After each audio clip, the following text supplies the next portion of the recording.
الحمد للہ رب العالمین والصلاة والسلام علی سید المرسلین وعلی آلہ وصحبہ اجمعین ومن تبعہم بإحسان الی یوم الدین. اعوذ باللہ من الشیطان الرجیم. بسم اللہ الرحمن الرحیم. القارعۃ ما القارعۃ وما ادراک ما القارعۃ یوم یکون الناس کالفراش المبثوث وتکون الجبال کالعہن المنفوش فأما من ثقلت موازینہ فهو فی عیشۃ راضیہ وأما من خفت موازینہ فأمہ ہاویہ وما ادراک ما ہی نار حامیہ. محترم حاضرین، الدروس المہمہ کے سلسلے کا انقطاع ہو گیا کئی دنوں تک. اس کے بعد آج ہمارے سامنے سورۃ القارعہ ہے. القارعہ جس کا معنی ہوتا ہے کھڑکھڑانے والی. قرع یقرع عربی زبان میں ایسی آواز کو کہتے ہیں جو کسی چیز پر مارنے کی وجہ سے آئے. ایک ہاتھ میں نے اس پہ مارا، اس سے جو آواز پیدا ہوئی اس کو قرع سے تعبیر کیا جاتا ہے. اسی لیے قرع الباب، دروازے کو کھٹکھٹانا کہا جاتا ہے. اور قارعہ کوئی ایسی چیز جو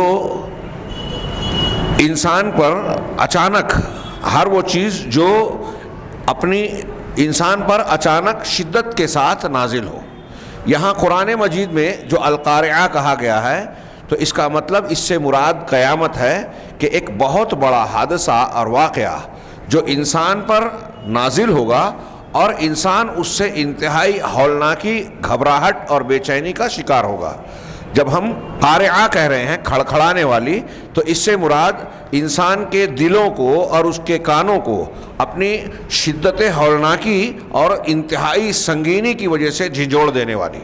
سنگین، اتنی سنگین ہوگی یہ قیامت، اتنی شدید ہولناک ہوگی کہ انسان کے دلوں کو اور اس کے کانوں کو اس کی آواز جھنجھوڑ دے گی، گھبراہٹ اور شدت غم میں مبتلا کر دے گی. اللہ رب العالمین نے فرمایا القارعہ ملقارعہ. القارعہ کھڑکھڑانے والی، جیسا کہ میں نے ذکر کیا یہ قیامت کے ناموں میں سے ایک نام ہے. جیسے الحاقہ ثابت ہونے والی، یعنی یہ چیز ہو کر رہے گی. الطامہ، الصاخہ، الطامۃ الکبریٰ، بہت بڑی مصیبت.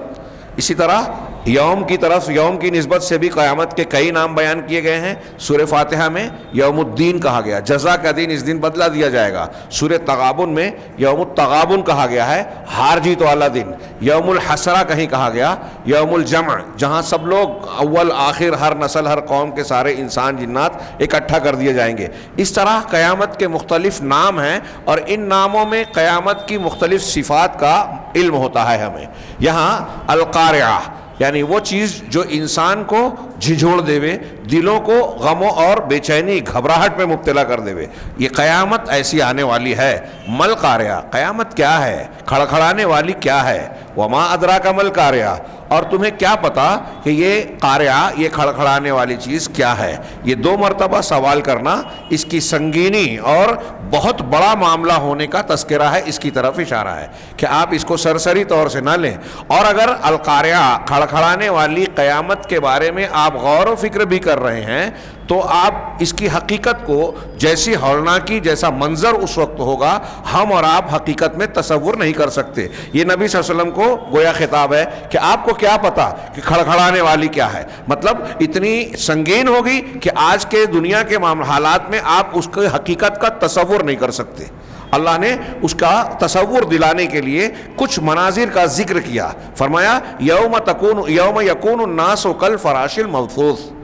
اس دن لوگ ایسے ہوں گے جیسے بکھرے ہوئے پروانے. کل فراش کہتے ہیں پروانے، پتنگے. مبثوث، بکھرے ہوئے. قرآن میں اللہ تبارک و تعالیٰ نے سورہ قمر میں کہا کأنہم جراد منتشر، گویا کہ یہ محمد جونا گاڑی صاحب نے ترجمہ کیا کہ پھیلا ہوا ٹڈی دل ہے. کیلانی صاحب نے اس کا ترجمہ کیا کہ بکھری ہوئی ٹڈیاں ہیں. انسان اس طرح ہوں گے جیسے ٹڈی دل بہت بڑی تعداد میں، بڑی تعداد میں ایک دوسرے کی میں گتھے ہوئے، بکھرے ہوئے اور آپس میں لڑتے ہوئے چلتے رہتے ہیں، اڑتے رہتے ہیں. ایسے ہی جیسے ہی سور پھونکا جائے گا، نفخہ اولا، تو اس میں انسان کی حالت ایک تو یہ ہوگی کہ سارے زمین آسمان ٹوٹ پھوٹ کا شکار ہو جائیں گے اور لوگ انتہائی گھبراہٹ کے ساتھ ایک میں ایک ملے جائیں گے۔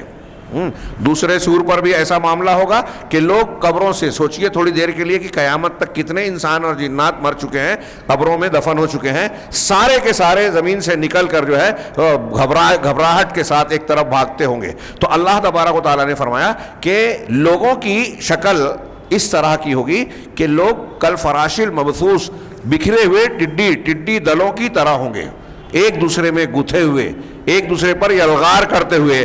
وَتَكُونُ الْجِبَالُ كَالْعِهْنِ الْمَنْفُوشِ، اور پہاڑ ہوں گے، جبال جبل کی جمع، جب پہاڑ ہوں گے، جو کہ پہاڑ ہم جانتے ہیں کہ یہ بہت سخت ہیں، ایک دوسرے سے بالکل جڑے ہوئے ہیں، اور قرآن نے یہ بتایا مختلف مقامات پہ کہ اللہ تبارک و تعالیٰ نے پہاڑوں کو زمین کے لیے میخ کی حیثیت سے بنایا، اوتادا، والجبال اوتادا، اور زمین کو اس لیے بنایا، بعض صورتوں میں کہا کہ قرآن اللہ تعالیٰ نے زمین میں پہاڑوں کو اس طرح سے راسخ کر دیا، بڑے بڑے پہاڑوں کو، کہ زمین ڈگمگاتی اور ڈولتی نہیں، مطلب یہ بیلنسنگ کرتی ہے زمین کو کہ ہم اس پہ سکون سے بیٹھے ہوئے ہیں، چلتے پھرتے ہیں، اگرچہ گردش کر رہی ہے لیکن اس طرح ڈگمگاتی اور ڈولتی نہیں کہ ہمارا چلنا پھرنا دشوار ہو جائے، عمارتیں کوئی چیز ٹھہر نہ سکے۔ اللہ تبارک و تعالیٰ نے پہاڑوں کو گویا اس طرح سے راسخ کر کے زمینوں میں گاڑا ہے، بنایا ہے، لیکن قیامت کے دن یہ مضبوط ترین اور انتہائی سخت جمے ہوئے پہاڑ کیسے ہو جائیں گے؟ کالعہن المنفوش، دھنے ہوئے رنگین اون کی طرح۔ عہن کہتے ہیں رنگین اون کو، اون کئی رنگ کے ہوتے ہیں، ایسے ہی پہاڑ بھی کئی رنگ کے ہوتے ہیں، خاکی رنگ کے ہوتے ہیں، پیلے ہوتے ہیں، لال ہوتے ہیں، کالے۔ مکہ مدینہ کے اطراف کی پہاڑیاں دیکھیے کالی ہے، ہمارے یہاں کی پہاڑیاں دیکھیے اس میں خاکی رنگ ہے، بعض جگہوں کی پہاڑیوں میں دیکھیے تو اس میں لال رنگ ہے۔ اسی طریقے سے اون بھی کئی رنگ کے ہوتے ہیں، اس لیے اس سے تشبیہ دی۔ اور اون کا معاملہ ایسا ہوتا ہے، پہاڑ کو دیکھیے کہ وہ جمع ہوا، ٹھوس، مضبوط، ٹکا ہوا رہتا ہے اپنی جگہ۔ اس کے بالمقابل اگر اون کو دھن کر اکٹھا کیا جائے تو اگرچہ ڈھیر بنا دیا جائے لیکن اس کا معاملہ ایسا ہوتا ہے کہ وہ ایک دوسرے میں پیوست یا مضبوطی سے جڑی ہوئی نہیں ہوتی، اگر تیز ہوا چلے تو وہ سارے اون بکھر جائیں گے۔ چنانچہ یہ قیامت کا ایک ہولناکی کا منظر ہوگا کہ زمین میں جو مضبوط اور انتہائی ٹھوس پہاڑ دکھائی دے رہے ہیں، جو زمین کی بیلنسنگ کی بنیاد ہے، وہ دھنی ہوئی اون کی طرح ہوا سے بکھرے ہوئے نظر آئیں گے، زمین سے اڑ جائیں گے، ان کو کوئی قرار نہیں ہوگا۔ چنانچہ پہاڑ اپنی صلابت اور سختی اور پختگی کے ساتھ اڑتے ہوئے نظر آئیں گے، دھنی ہوئی اون کی طرح۔ تھوڑی دیر کے لیے سوچئے کہ جب پہاڑوں کا یہ عالم ہوگا تو ہماری بنائی ہوئی یہ پراپرٹیز، عمارتیں، ہمارے دوسری چیزیں دنیا کی، جس کے چکر میں انسان پھنسا ہوا ہے، ان کا کیا حال ہوگا؟ سب کے سب تباہ ہو جائیں گے۔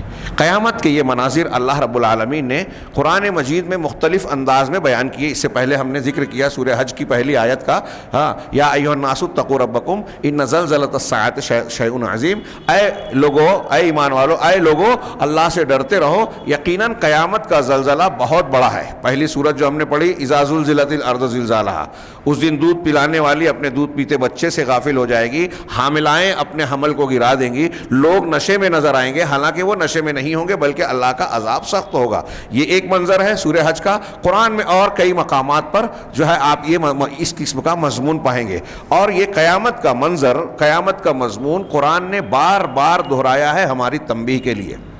ان مناظر کو جان کر، اسے پڑھ کر اگر ہم صحیح عقیدے کے ساتھ اس کو ذہن نشین کریں تو یقیناً ہماری زندگی پر اس کے بہت اچھے اثرات مرتب ہوں گے، ہماری تربیت ہوگی، گناہوں سے توبہ اور اللہ کا ڈر پیدا ہوگا، توبہ کا جذبہ پیدا ہوگا۔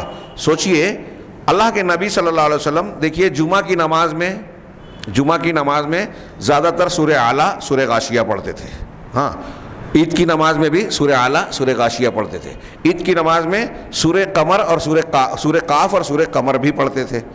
یہ بار بار دہراتے تھے۔ آپ جن صورتوں کو، ان صورتوں کو کے مضامین پر غور کیجیے، آپ اس کا ترجمہ پڑھیے، آپ کو اس میں بنیادی طور سے زندگی کی، دنیا کی حقیقت، آخرت کا قیام اور ہر چیز پر اللہ کی قدرت اور توحید کا بیان زیادہ ملے گا۔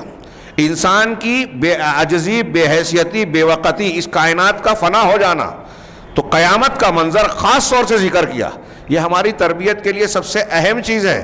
ہم اگر اس کو صحیح ڈھنگ سے ایمان کا حصہ بنائیں تو ہماری زندگی ضرور اصلاح پذیر ہوگی اور درست ہوگی. ان مضامین کو ہمیں سرسری طور سے دوسرے خبروں اور کہانیوں کی طرح سن کے گزرنا نہیں چاہیے. یہ ہماری ایمانیات کا حصہ ہے ہاں کہ ایسا ہوگا. یہ اللہ رب العالمین تنبیہ کر رہا ہے. القارعہ مل قارعہ وما ادراک مل قارعہ. کھڑکھڑانے والی کیا کھڑکھڑانے والی، اور تمہیں کیا پتہ کھڑکھڑانے والی کیا ہے، کتنی عظیم چیز ہے.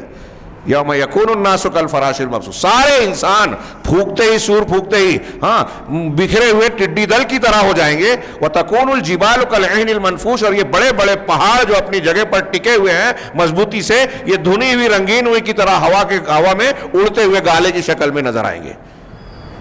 اسے تصور میں لائیے، خوف اور دہشت طاری ہو جائے گی. اللہ تبارک و تعالیٰ نے آگے فرمایا فَأَمَّا ہاں اب جب یہ معاملہ ہوگا تو اور دوسرا سور پھونکا جائے گا تو پھر اب کیا ہوگا؟ لوگوں کی دو کیٹیگری بنے گی بنیادی طور سے. فَأَمَّا مَنْ ثَقُلَتْ مَوَازِينُهُ فَهُوَ فِي عِيشَةٍ رَاضِيَةٍ. اب اللہ تبارک و تعالیٰ دوسرا سور پھونکے جانے کے بعد لوگ قبروں سے نکل کر موقف اور میدان محشر میں زمین بدل جائے گی، آسمان اور زمین تباہ ہو جائیں گے، سورج چاند ٹکرا جائیں گے. یہ سارے مناظر کے بعد یہ دوسرا سور جب پھونکا جائے گا، سارے انسان جو مر چکے ہیں پھر سے زندہ وہ اٹھیں گے. یہ بات اس صورت کے مقاصد میں سے ایک مقصد یہی ہے کہ اثبات وقوع البعث، کہ قیامت کے دوبارہ زندہ کیے جانے کو بعث کہتے ہیں. اس بعث کے ثابت کرنا اس میں مقصد ہے اس صورت کا، اور ساتھ ہی ساتھ کائنات کا کہ بکھراؤ کی جو ہولناکی ہوگی اور پھر حساب و کتاب ہوگا. اس کا ذکر اس صورت مختصر سی صورت میں کیا گیا ہے اور بہت ہی جامع انداز میں کیا گیا ہے. اللہ نے فرمایا فَأَمَّا مَنْ ثَقُلَتْ مَوَازِينُهُ. موازین یہ میزان اور موزون دونوں کی جمع ہے. میزان ترازو کو کہتے ہیں، موزون جس کو تولا جائے. تو جس چیز کو تولا جائے چاہے اس کی جمع مانے یا ترازو کے دونوں پلڑے. اب ترازو کے پلڑے میں نیکیاں اور برائیاں ہوگی. اب جس انسان کی نیکیاں، اس کے اعمال صالحہ کا پلڑا بھاری ہوگا، اس سے یہ بھی پتہ چلا کہ قیامت کے دن میزان عمل قائم ہوگا اور اعمال کو تولا جائے گا. بعض روایتوں سے معلوم ہوتا ہے کہ انسان کو بھی تولا جائے گا. یہاں یہ بھی یاد رہے کہ انسان کا وہ عمل جو وزندار ہوگا نیکی کی شکل میں، اس میں وہی عمل اللہ کے یہاں مقبول ہوگا جو ایمان، اخلاص یعنی توحید اور صحیح نیت کے ساتھ کیا جائے اور اللہ کے نبی صلی اللہ علیہ وسلم کی سنت کے مطابق کیا جائے. کافروں کے لیے اعمال کا کوئی وزن نہیں ہوگا. وَلَا نُقِيمُ يَوْمَ الْقِيَامَةِ وَزْنًا. اللہ تبارک و تعالیٰ نے قرآن میں کہا کہ قیامت کے دن ہم ان کے اعمال کا کوئی وزن قائم نہیں رکھیں گے. اور جن لوگوں نے شرک کیا ہے کیا ہے وَقَدِمْنَا إِلَىٰ مَا عَمِلُوا مِنْ عَمَلٍ فَجَعَلْنَاهُ هَبَاءً مَنْثُورًا. سورہ فرقان میں اللہ نے کہا کہ جو کچھ ان لوگوں نے عمل کیا ہوگا ہم ان کی طرف متوجہ ہوں گے اور ان کو بکھرے ہوئے غبار کی طرح بنا دیں گے. کوئی وقت نہیں ہوگی. ہلا دینے والا مضمون ہے، غور کرنے والا مضمون ہے. ان مضامین کی گہرائی میں یا تھوڑی سی تفصیل میں جب ہم جاتے ہیں تو لوگوں کو برا لگتا ہے. ہمارے یہاں آج ہم دیکھ رہے ہیں بہت سارے لوگ دین پر عمل کر رہے ہیں، روزے سارے مسلمان رکھ رہے ہیں، تراویح سارے لوگ اختیار کیے ہوئے ہیں، قرآن کی تلاوت سب طرف چل رہی ہے. لیکن قرآن کے روزوں کا کہ احکامات کی جب بات آتی ہے، تراویح کی سنت کی بات آتی ہے، تو اللہ کے نبی صلی اللہ علیہ وسلم کی سنت اور اللہ تبارک و تعالیٰ کے بتائے ہوئے طریقے کے ساتھ ساتھ ہم دیکھتے ہیں کہ بہت سے لوگ اپنے مسلک، اپنے بزرگ، اپنے فلاں اور فلاں یا ایجاد کی ہوئی عبادتوں اور دعاؤں کو شامل کرتے ہیں. اللہ تبارک و تعالیٰ کے خالص دین میں ملاوٹ کرتے ہیں. جب آپ ملاوٹ والا عمل کر رہے ہیں، بدعت والا عمل کر رہے ہیں، ہر جمعہ کو اللہ کے رسول صلی اللہ علیہ وسلم فرماتے تھے کل محدثۃ بدعہ وکل بدعۃ ضلالہ. ہر نئی چیز جو دین میں اختیار کی جائے بدعت ہے اور ہر بدعت گمراہی ہے. اب نئی چیزوں کو لوگ اختیار کرتے ہیں اور اس کو جائز بنانے کے لیے کھینچ تان کر شریعت کو، قرآن و حدیث کی نصوص کو توڑ مروڑ کا شکار بناتے ہیں. میرا ایسا ماننا ہے کہ یہ مضامین القاریہ کھڑکھڑانے والی، تمہیں کیا معلوم کھڑکھڑانے والی، اس مضمون کو اگر یہ بدعت کرنے والے سنجیدگی سے پڑھیں، جان لیں، تو ان کے دل میں اللہ کا ڈر ہوگا اور اللہ کا ڈر انسان کو ان غلط راستوں سے روکے گا. ہمارے وہ علماء جو اپنے کچھ دنیاوی مقاصد کے تحت جانتے بوجھتے حق کو چھپاتے ہیں، بدعت کو بدعت نہیں کہتے بلکہ بدعت کی تائید کرتے ہیں، اور بدعت کو بدعت کہنے والوں کی دشمنی اختیار کرتے ہیں، لوگوں کے دلوں میں نفرت پیدا کرتے ہیں، لوگوں کو سنت کے راستے پہ جانے سے روکتے ہیں، اپنے مسلک اور اپنے مکتب فکر کو قوت دینے کے لیے حق کا رد کرتے ہیں، قرآن و حدیث کا رد کرتے ہیں۔ میں ایسا مانتا ہوں کہ وہ قیامت کے ان مضامین کو مانتے نہیں ہیں، ان کو اللہ کا ڈر نہیں ہے، انہیں اس بات کا ڈر نہیں ہے کہ ان کے اعمال کا وزن قیامت کے دن کیا جائے گا تو کیا بنے گا۔ اگر وہ حقیقت میں اسے غور کر لے تو دہل جائیں گے اور اپنی اس روش سے توبہ کر لیں گے۔ ابھی ہم دیکھ رہے ہیں کئی معاملات میں حلالے کا معاملہ اور دوسرے معاملات ہوئے، ابھی تازہ جو کچھ دنوں پہلے معاملہ ہوا عورتوں کو مسجد جانے کا، حکومت کی طرف سے جب اس مسئلے کو میڈیا میں چھیڑا جانے لگا، ہاں، تو اس معاملے میں ہمارے پرسنل لا نے فوراً کہہ دیا میٹنگ کر کے کہ نہیں، عورتوں کو مسجد جانے کا حق ہے۔ ہاں، حنفی دیوبندی بریلوی ان کی طرف سے بیان آ گیا۔ آج تک یہ جھگڑا تھا اہل حدیث اور احناف میں اختلافی مسئلہ بنا کر پیش کیا۔ میں اکثر کہا کرتا تھا کہ اگر قرآن و حدیث کی روشنی میں دیکھا جائے تو یہ اختلافی مسئلہ ہے ہی نہیں۔ عورتوں کے مسجد جانے سے روکنے والی کوئی دلیل قرآن و سنت سے ثابت ہی نہیں ہے، عقلی باتیں لوگ کرتے ہیں، اور وہ بھی انتہائی کمزور باتیں۔ اس معاملے میں منع کرنے والوں کا پہلو انتہائی کمزور ہے۔ حضرت عمر فاروق رضی اللہ تعالیٰ عنہ سے روکنا ثابت و ثابت نہیں ہے، بلکہ آپ کے زمانے میں بھی عورتیں جاتی تھی، کبھی منع نہیں کیا آپ نے، بالکل واضح طور سے دلیلیں دیکھ لی جائے۔ صحابہ نے، تابعین نے، طب تابعین نے، محدثین نے، یہاں تک کہ امام ابو حنیفہ اپنی والدہ کو عبد الرحمن بن ابی لیلہ کی مسجد میں تراویح پڑھانے لے جاتے تھے۔ ہمارے رئیس احمد ندوی صاحب نے ایک روایت اللمحات میں نقل کی ہے حوالے کے ساتھ۔ ہاں، تو یہ چیز انتہائی مضبوط تھی، لیکن ہمارے یہاں پابندی لگا کے رکھی تھی۔ حرمین میں جاتی تھی مسجد نبوی اور حرم میں، تو وہاں پڑھ رہی ہیں، عمرہ حج پہ جاتی ہیں وہاں ہوتا ہے معاملہ، یہاں بحث کرتے ہیں۔ میں ابھی حیرت زدہ رہ گیا، میں ابھی کے سفر سے جو آیا ہوں اس میں میسور جانا ہوا۔ میسور کی 2 حنفی مسجدیں، نام بھی لکھ لیجئے اور تحقیق کر لیجئے، مجھے لوگوں نے بتایا، مسجد کوثر اور مسجد فردوس، حنفی مسجدیں، وہاں عورتیں جاتی ہیں، کئی سالوں سے جاتی ہیں، عورتیں نماز کے لیے جاتی ہیں اور کئی سالوں سے جاتی ہیں میسور شہر میں۔ ہاں، وہاں علماء ہیں، وہاں مدرسہ بھی ہے دیوبندی حضرات کا۔ تو میں یہ عرض کر رہا تھا کہ پرسنل لا بورڈ نے کچھ خطرات اور یہ محسوس کیے کہ اس کو بھی ایشو بنایا جائے گا، میڈیا میں لایا جائے گا، فوراً یہ قبول کر لیا۔ ہاں، میں سوال کرتا ہوں کہ کیا لوگ غور نہیں کرتے؟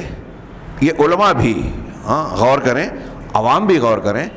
کل تک آپ اس پر لڑتے تھے، آج یہ قبول کر رہے ہو کہ قرآن و حدیث سے ثابت ہے۔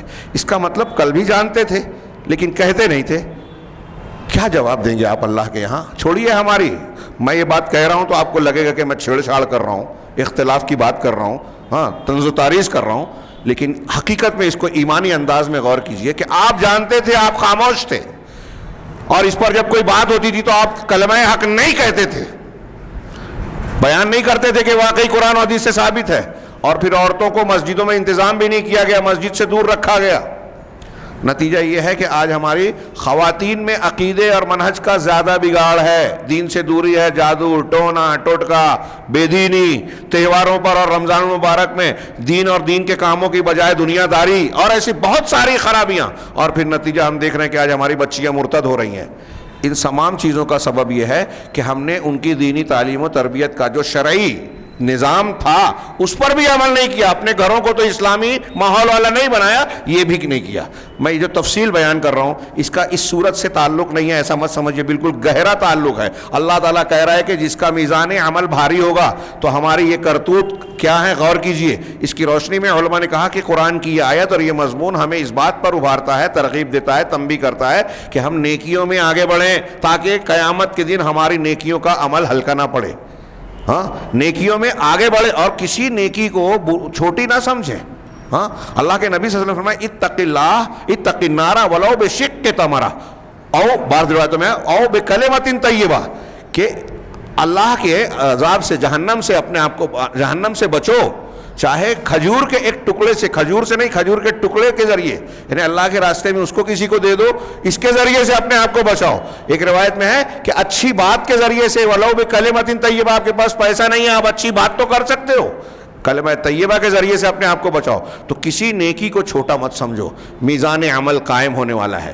ہاں ہمارے یہاں عقلیت پسند لوگ آج بہت سارے موجود ہیں جو عقل میں نہیں آتی تو قرآن حدیث کی چیزوں کو کہتے ہیں یہ ہماری سمجھ میں نہیں آتا. کسی کو عذاب قبر سمجھ میں نہیں آتا, کسی کو اللہ کے رسول صلی اللہ علیہ وسلم کے اسراء اور معراج کا سفر سمجھ میں نہیں آتا, کسی کو جو ہے حضرت موسیٰ علیہ السلام کے کپڑوں کا پتھر کا چلنا جو بخاری کی روایت ہے نہیں سمجھ میں آتا, کسی کو حضرت سلیمان علیہ السلام کا ایک رات میں اپنی تمام بیویاں جو 99 یا 90 تھی ان کے پاس جانا سمجھ میں نہیں آتا, اور اس بنیاد پر وہ انکار اور رد کر دیتے ہیں. اسی بنیاد پر معتزلہ نے کہا ماضی میں کہ ارے عمل کوئی ایسی چیز تو ہے نہیں کہ یہ وزندار چیز ہے, اس کو اٹھا کے آپ رکھ دے اور تول لو کتنے کلو اور کتنے گرام کا ہے معلوم کر لو, تولا ماشا کر لو. اس لیے انہوں نے کہا کہ میزان نہیں ہوگا, میزان کا رد کر دیا اس لیے کہ عقل میں نہیں آتی تھی. لیکن صحابہ نے, تابعین نے, تابعین نے, محدثین نے مانا. آپ دیکھیے امام بخاری نے آخری حدیث میں میزان کا ذکر کر کے ان کا رد کیا اور حدیث پیش کی باب باندھ کر, کلمتان حبیبتان الی الرحمن, ہاں خفیفتان علی اللسان ثقیلتان فی المیزان, حبیبتان الی الرحمن ثقیلتان فی المیزان خفیفتان علی اللسان, کہ دو کلمے ہیں جو رحمان کو حبیب ہیں, محبوب ہیں, ہاں میزان میں بہت بھاری ہیں. ان کلمے کو میزان میں رکھا جائے گا تو بہت وزندار رہیں گے, ہاں, اور زبان پر بہت ہلکے ہیں, آپ کے لیے مشکل بھی نہیں ہے اس کو ادا کرنا. کون سے دو کلمے؟ سبحان اللہ و بحمدہ, سبحان اللہ العظیم. آخری حدیث بخاری کی یہ اس بات کیا میزان کا. اس دور میں معتزلہ کی سمجھ میں نہیں آتا تھا کہ سبحان اللہ الحمدللہ ہم کہیں تو یہ کیسے ترازو میں تولے گا. آج کی تحقیقات میں سائنس والوں نے ایسی چیزیں بنا لی ہیں کہ بہت سی چیزیں جو نظر نہیں آتی اس کا وزن کیا جاتا ہے. یہ ہوا ہمارے ارد گرد ہے, اس کا وزن کرتے ہیں. ہوا سے بھاری اور ہوا سے ہلکی کون کون سی گیس ہے یہ انسان آج تولتا ہے, وزن کرتا ہے. ایسی بہت سی چیزوں کا وزن, بہت سی چیزوں کو کیمرے میں قید کرنا جو ہمیں ننگی آنکھ سے دکھائی نہیں دیتی, انسان یہ کر رہا ہے. اللہ رب العالمین نے یہ طاقت انسان کو دی, تو اللہ کی قدرت تو لامحدود ہے, ناقابل تصور. وہ علی کل شیء قدیر, اللہ ہر چیز پر قدرت رکھتا ہے. آج معتزلہ زندہ ہوں تو یہ ماننے بغیر چارہ نہیں ہے. اور یہ عقلیت پسند آج اس کو معتزلہ کے اس موقف کو اختیار کریں تو لوگ ان پر ہنسیں گے, رد کریں گے. ایسے ہی جن چیزوں کو وہ آج نہیں مان رہے ہیں, ہاں بہت سی چیزیں ثابت ہوگی اور قیامت کے دن اپنی آنکھوں سے دیکھیں گے. اللہ تعالیٰ کہہ رہا ہے کہ فَأَمَّا مَنْ ثَقُلَتْ مَوَازِينُهُ, کیا مطلب ہے اس کا؟ جس کے موازین, میزان عمل, ہاں نیکیوں, اطاعتوں اور اللہ تبارک و تعالیٰ سے قربت کے جتنے عمل ہیں ان اعمال اور قائد کے ذریعے سے جو بھاری ہو جائیں گے, فَهُوَ فِي عِيشَةٍ رَاضِيَةٍ, تو وہ دل پسندیدہ زندگی میں ہوگا, ایسے عیش میں جو بالکل اس کو راضی اور خوش ہوں گے. کہ کون؟ جو جس کا میزان عمل بھاری ہوگا. میں پھر سے ایک جملے میں کہوں کہ میزان عمل بھاری کس کا ہوگا؟ جس کے اندر توحید ہوگی, جس کے اندر اتباع سنت ہوگی.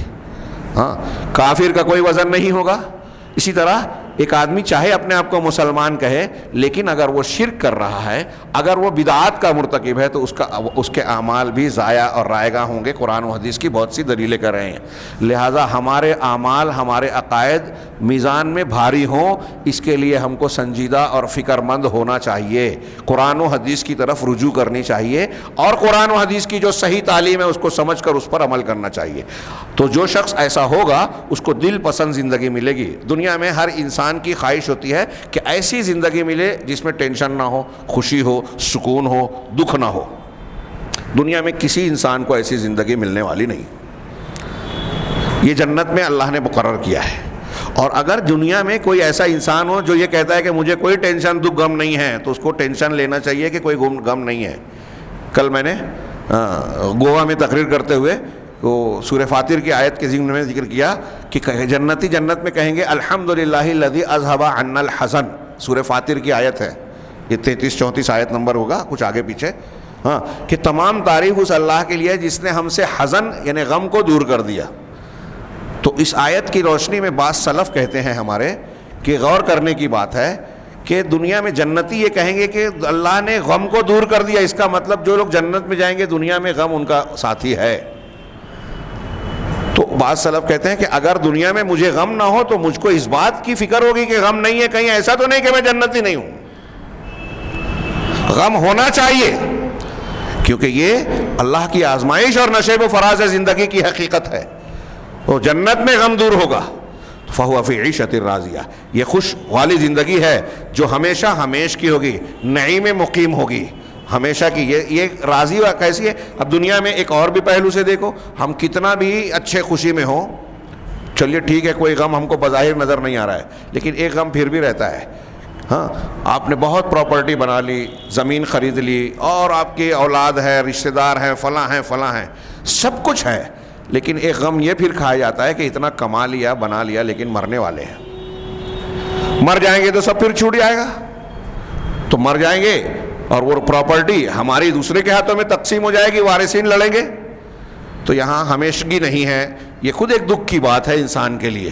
ہاں، تو اللہ تبارک و تعالیٰ نے بتایا کہ قیامت ایسی ہوگی کہ وہاں موت نہیں آئے گی، موت کو مار ڈالا جائے گا، اور دوسرے وہ نعمتیں کبھی تبدیل نہیں ہوگی۔ جنت کی خصوصیت یہ ہے کہ لا یبغون عنہا حولا، جنتیوں کے بارے میں سورہ کہف میں اللہ نے کہا کہ وہاں سے چینجنگ تحویل نہیں چاہیں گے۔ دنیا میں آپ کتنی بھی اچھے، کل گوا میں یہ بات بھی آئی تھی، ہاں، کہ آپ یہاں رہتے ہو، بہت پرفضا لوگ یہاں تفریح کے لیے آتے ہیں، لیکن یہاں رہنے والے سوچتے ہیں چینجنگ کے لیے کہیں اور چلے۔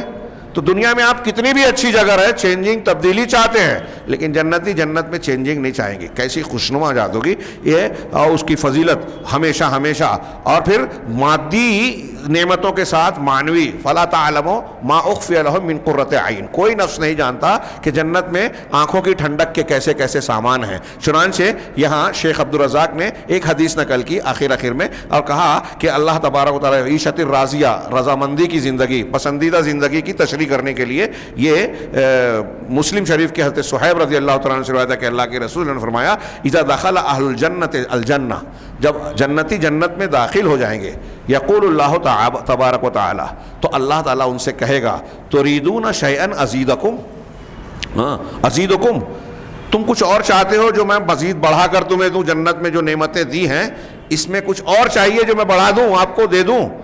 تو جنتی کیا کہیں گے؟ الم تبیض وجوہنا الم تدخلنا الجنۃ وتنجنا من النار، کیا تو نے ایسا نہیں کیا کہ ہمارے چہروں کو روشن بنا دیا، ہمارے چہرے چمک رہے ہیں، روشن بنا دیا، خوبصورت بنا دیا، اور جنت میں ڈال دیا تو نے، اور جہنم سے بچا لیا، نجات دے دی؟ یہ تو کافی ہے پروردگار، غور کیجئے۔ جنتی کوئی اللہ پوچھے گا کچھ اور چاہیے تو کہیں کچھ نہیں چاہیے۔ دنیا میں اللہ کے رسول نے فرمایا کہ اگر ایک وادی بھر کے سونا انسان کو مل جائے تو دوسرے کی تمنا کرے گا، یہاں تمنا ختم ہی نہیں ہوتی، پیٹ بھرتا ہی نہیں انسان کا۔ لیکن جنت ایسی جگہ ہے جہاں تمنا مر جائے گی، خواہش نہیں رہے گی، اتنی لذیذ چیزیں، ایسی نعمتیں جو انسان نے تصور کیا اس سے بڑھ کر، تو کہیں گے کہ یہ تو نے اتنے بڑے احسان و کرم کیے، اب ہمیں کیا چاہیے؟ تو اللہ تبارک و تعالیٰ کہے گا، بعض روایتوں میں وضاحت ہے کہ اس سے بڑھ کر، ان سب چیزوں سے بڑھ کر نعمت دوں۔ چنانچہ فیکشف الحجاب، اللہ حجاب کو ہٹا دے گا، اپنے اور جنتیوں کے درمیان سے جو بیچ کا حجاب ہے وہ ہٹا دے گا۔ فما اعطوا شیئا، اور اللہ کا دیدار ہوگا۔ چنانچہ اگلا جملہ ہے، اللہ کے رسول نے فرمایا فما اعطوا شیئا احب الیہم من النظر الی ربہم، چنانچہ انہیں اپنے پروردگار کے دیدار سے بڑھ کر محبوب کوئی دوسری نعمت نہیں ہوگی۔ جنت کی نعمتیں بھی جو ناقابل تصور ہے، ان تمام نعمتوں سے بڑھ کر ان کے نزدیک پسندیدہ یہ بات ہوگی کہ رب کریم کے وجہ کریم کا دیدار ہوگا، اس کی ذات کا دیدار میسر آئے گا۔ یہ عیشت الراضیہ کا ہلکی سی تفصیل ہے، یعنی یہاں اس میں جو بڑی نعمت کے پہلے ذکر ہے کہ جنتی کہیں گے کہ ہم کو تو سب کچھ مل گیا، اب کوئی تمنا، کوئی آرزو باقی ہی نہیں رہی۔ آخری جملہ وَأَمَّا مَنْ خَفَّتْ مَوَازِينُهُ، دوسرے انسانوں کا معاملہ کہ جن کا میزان عمل ہلکا ہو جائے گا، یعنی اس کی نیکیوں کا پلڑا اونچا ہوگا۔ بڑی بدقسمتی کی بات ہوگی، ہم جی رہے ہیں، اللہ نے کیسی کیسی فضیلت دی ہے، ہم کو جنت سے بچانے کے کتنے موقع دیے، یہ رمضان دیا، ہاں، اس میں نیکیوں کا درجہ بڑھا دیا، اس میں ایک روزہ، عام روزے کے بارے میں بھی کہا کہ ایک روزہ آپ رکھو گے تو 70 سال کی مسافت کا فاصلہ آپ کا جہنم سے دور ہو جائے گا، ایک روزہ۔ اور عام روزہ، یہ تو رمضان کا روزہ اور فضیلت والا ہے۔ قرآن کا ایک لفظ پڑھے 10 نیکی اور 700 گنا تک اللہ دیتا ہے۔ علامہ ابن کثیر نے نقل کیا بعض سلف سے کہ امت محمدیہ کی یہ فضیلت اور خصوصیت ہے نا، یہ کل بنی آدمہ کل عمل ابن آدمہ یضاعف، حدیث قدسی ہاں کہ ہر بنی آدم کا، انسان کا ہر عمل گناہ در گناہ ہوتا ہے، 10 سے لے کے 700 تک اور اس سے بڑا، سوائے روزے کے، اور وہ میرے لیے میں اس کا بدلہ دوں گا. یہ حدیث سنی آپ نے، حدیث قدسی. تو آپ سوچئے کہ اللہ تعالیٰ ہر نیکی کا امت محمدیہ کو کم سے کم 1 کا 10 دے گا. 1 کا 10 طے ہے، اس سے بڑھائے جس کی جیسے جذبہ ہوگا، دل کی کیفیت ہوگی، موقع محل ہوگا تو اور درجہ بڑھتا جائے گا. آپ کا خلوص اور جذبہ بڑھ گیا تو دیکھیے صحابہ کرام کا 1 مد آدھا مد، اللہ کے رسول نے کہا بعد والے احد پہاڑ کا سونا بھی خرچ کریں گے تو اس کے برابر نہیں ہوگا. تو موقع ہوتا ہے. 1 کھجور ایک عورت نے 2 بچیوں کو کھلا دی اپنی، اللہ کے رسول نے فرمایا کہ اس کی وجہ سے اللہ نے اس کو جہنم سے آزاد کر دیا، جنت میں داخل کر دیا. تو موقع اور محل. اب ہم کو علامہ ابن کثیر کہتے ہیں کہ وہ شخص کتنا بدقسمت ہے کہ قیامت کے دن جس کا عمل کا وزن ہو تو جو 1 کا 10 ہے، یعنی نیکی ہم کر رہے ہیں تو وہ 1 کی تو 10 ثواب ملے گا. 1 نماز پڑھی 10 نماز کا اجر ملے گا، 5 نماز کا 50 کا اجر ملے گا. تو جس کا 1 کا 10 ہلکا پڑ جائے اور 1 کا 1 گناہ کریں گے تو 1 ہی گناہ لکھا جائے گا. تو 1 کا 1 ہی ہے، تو 1 کا 1 بھاری پڑ جائے اور 1 کا 10 ہلکا پڑ جائے، کتنی بدقسمتی کی بات ہے. یہ عام اعمال کی بات ہے. ہم کو رمضان بھی مل رہا ہے، لیلۃ القدر بھی مل رہی ہے، اور پھر بھی اگر ہم نے محرومی کا راستہ اختیار کیا، لیلۃ القدر چھوڑ کے 15 شعبان کو جشن منا رہے ہیں، محنت کر رہے ہیں، رات کو عبادت کر رہے ہیں، جس کی کوئی حیثیت نہیں ہے. جب بدعت والے دن کریں گے تو کہاں سے اجر ثواب ملے گا؟ اور سنت والے دن جو ہے وہ مارکیٹ میں رہیں گے، عید کی تیاری کر رہے ہیں. کون سی عید کی تیاری؟ کپڑے کی، زیور کی، کھانے پینے کی، سوئیوں کی، اور نہ جانے کیا کیا خرافات. میں یہ نہیں کہتا کہ وہ ناجائز ہے، لیکن ہمارے لیے رمضان المبارک جنت خریدنے کا موسم ہے، نیکیوں کا موسم بہار ہے. بڑھ چڑھ کر نیکیاں کرنا چاہیے. اللہ کے رسول ہم آخری عشرے میں اعتکاف کرتے تھے، ہم آخری عشرے میں خریداری کرتے ہیں، بیچتے ہیں. شارٹ کٹ میں تراویح پڑھ کے فرصت حاصل کرنے کی کوشش کرتے ہیں. کتنی بدقسمتی اور محرومی کی بات ہے. اللہ تعالیٰ نے فرمایا وَأَمَّا مَنْ خَفَّتْ مَوَازِينُهُ، جس کے موازین وزن یا ترازو کا پلڑا، نیکیوں والا پلڑا ہلکا پڑ جائے گناہوں کی وجہ سے، معاشیت کی وجہ سے، اللہ کی نافرمانی کی وجہ سے، اب اس میں سر فہرست شرک ہے. اگر شرک اکبر ہے تو پھر تو ختم، ساری نیکیاں برباد. بدعت ہے، خرافات ہیں.